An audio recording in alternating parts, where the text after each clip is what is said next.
When Frida first saw the dog, something inside her shifted. She couldn't walk away, not when he looked at her with those quiet, pleading eyes.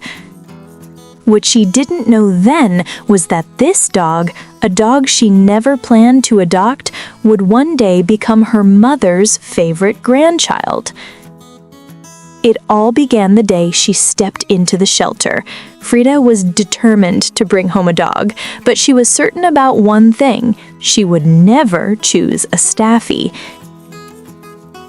She believed they weren't cute, and she was convinced she had already walked past all of them without a second thought.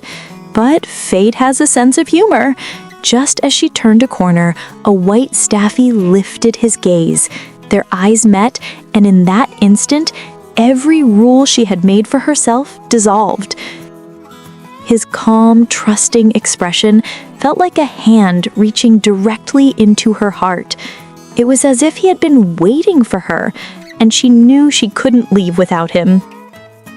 She named him Einstein, and that very first night, he curled up and fell asleep as silently as a child finally safe in his own bed. Frida had no idea how deeply he would weave himself into her life. Despite his strong, muscular appearance, Einstein was gentle to the core. His favorite thing in the world was to be held, cradled like a baby, even as he grew into a 40-pound bundle of love. With his ears folded back, he looked like a mix between a seal and a teddy bear, and that expression never failed to make people smile.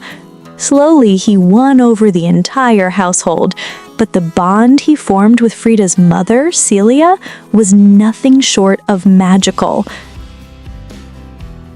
At first, Celia made her stance clear: "I don't want a dog." She insisted she had no time, no space, and no desire for one. But Einstein didn't care about her rules. He chose her. He followed her from room to room, sat loyally at her feet, and accepted every treat she tried to sneak without anyone noticing. During the holidays, she even asked Frida to give up her chair so Einstein could sit on something soft instead of sliding off a plastic seat. From the outside, it was obvious. Einstein wasn't treated like a dog. He was treated like family, like a grandchild. Before long, it became clear who really controlled the house: Einstein. He refused to eat unless someone was nearby.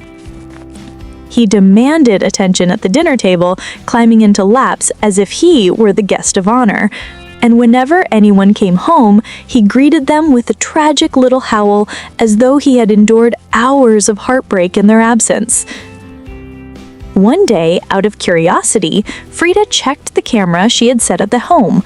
What she saw made her laugh. Einstein had discovered the camera and parked himself right in front of it, staring as if saying, "Look how much I miss you."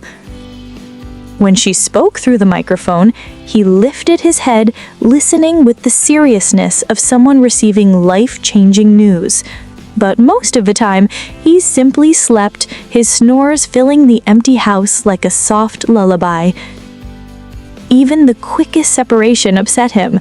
If someone stepped outside to take out the trash, Einstein reacted as though they were leaving forever.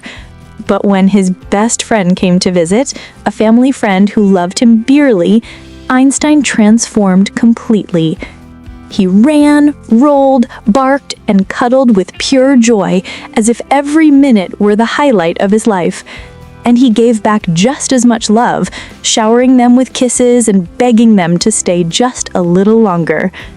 By then, it was clear to everyone: Einstein was no longer just a pet. He was the heartbeat of the home.